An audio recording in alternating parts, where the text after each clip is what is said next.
Tempo Mage is a powerful archetype that has the ability to steal a win from any deck in the meta, has decent matchups across the board, and a powerful early game presence. If you're looking for a deck that's straightforward to play, but flexible, then consider trying out Tempo Mage. Here's the breakdown.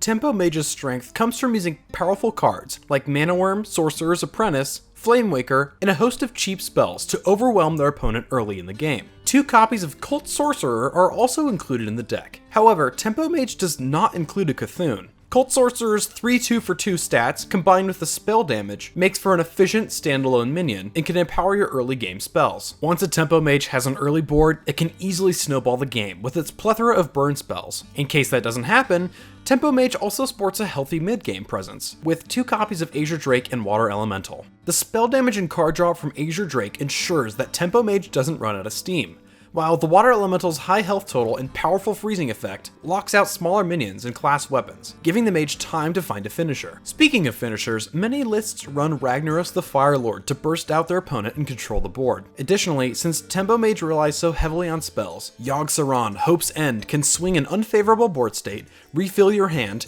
and remove itself from the field. The standard list for the Year of the Kraken is more or less set in stone. Tempo Mage has been around for a long time because part of the allure to play it on ladder is that it has decent matchups across the board, which eliminates the requirement for tech decisions at most levels of play. If you don't own a Ragnaros the Fire Lord, you can swap in Archmage Antonidas and vice versa, but otherwise, most players are not going to need to modify Tempo Storm's deck list. In the mulligan phase, search for Mana Worm and Sorcerer's Apprentice. Against Warrior, a slower weapon class, consider keeping a Water Elemental and a Mirror Image to mitigate weapon damage and protect your valuable minions. Against Shaman, search for a Cult Sorcerer and Frostbolt in addition to Mana Worm and Sorcerer's Apprentice. Arcane Missiles and Flamewaker are extremely deadly to Warlock Zoo decks, as they feature many 1-health minions that are weak to pings. Tempo Mage is an incredibly fun deck to pilot, and it can steal games from just about any deck out there. Tempo Mage is weaker against Warlock Zoo decks and mid-range Hunter, but excels against Control Warrior and Aggro Shaman, so pay attention to the decks you're facing on ladder and choose accordingly. As always,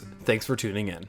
The archetype skyrocketed up to 2nd place in Tier 1 and has become a common sight on the ladder. Cthulhu Warrior has become quite successful as well, with multiple high legend finishes.